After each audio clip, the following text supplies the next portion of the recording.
Hi, Matt with eTrailer.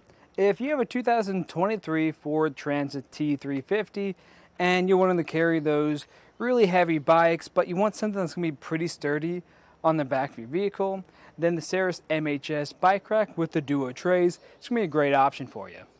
And what I really like about this design is just how rugged it is. This is going to be mostly made of steel, and if I go to shake it, it is going to move a little bit just because we do have a pivot point there, but even with me shaking it a lot, we're not making any contact with our motorhome. Now, this is also going to have a pretty heavy weight capacity of 80 pounds per bike, holding up the two of them. But if I tilt it back now, and this is really easy to operate, all I have to do is pull this lever at the back of it, lower it down, make sure you watch your head. And as you can see, back here we have plenty of space, so if we do need to reach anything on the back of your motorhome, we're going to have that ability.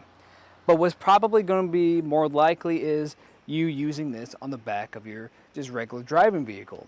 So if that has a hatch on this is going to tilt back far enough so you can have hatch access.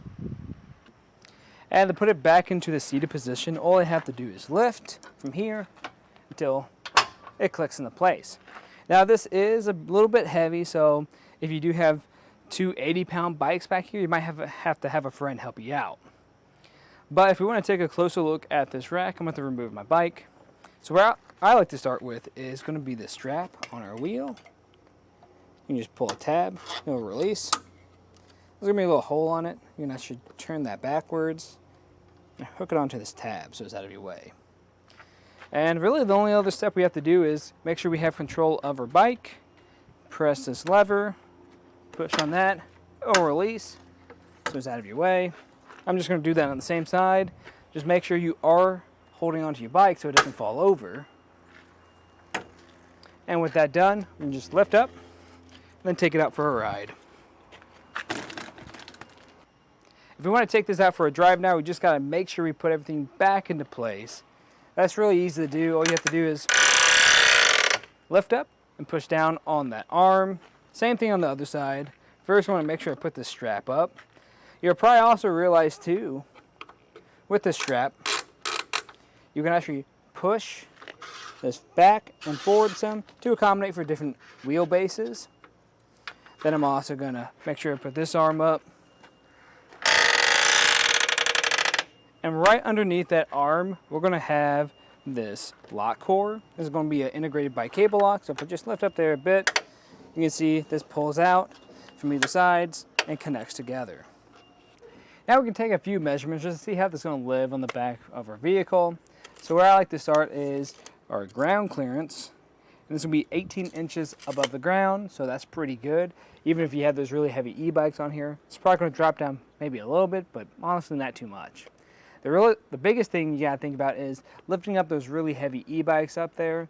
So if you have a friend, that might be the best thing to do. Now, for the distance it sits away from our bumper, that's only going to be about 38 inches. Isn't too bad. It is a lot for a 2-bike carrier. And if you're in those really tight situations, that's going to be something you got to watch out for, anywhere like a parking spot. Now, if you don't have any bikes on here, you could actually save some space. If I just put this into the tilted position, all I have to do is pull on that lever, push up, until it clicks into place. Now, there's going to be two positions for this. This is going to be the first one that's at a little bit of an angle. This is only going to stick out about 24 inches. Now, this is going to be more ideal if you have anything back here. Like if you have a ladder and you don't want to make contact with that, that'd be a situation. Now, if you don't have a ladder or you're not concerned with hitting anything in the back of your vehicle, you can push it up a little bit more until it clicks. And now, from our back bumper, this is only going to stick out about 15 inches. So that's going to save you a lot of space. As for how this is going to interact back here, it's not going to block a whole lot. The only thing it's really going to block is going to be your license plate. And that's going to be the case with most bike racks because of just how low that sits.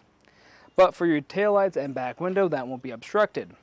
You probably also notice we do have this light kit back here, and that actually doesn't come standard on this rack. That's going to be an add-on you can get later on. But since we're not directly blocking our taillights, I don't think you really need to invest in something like this unless you really want to.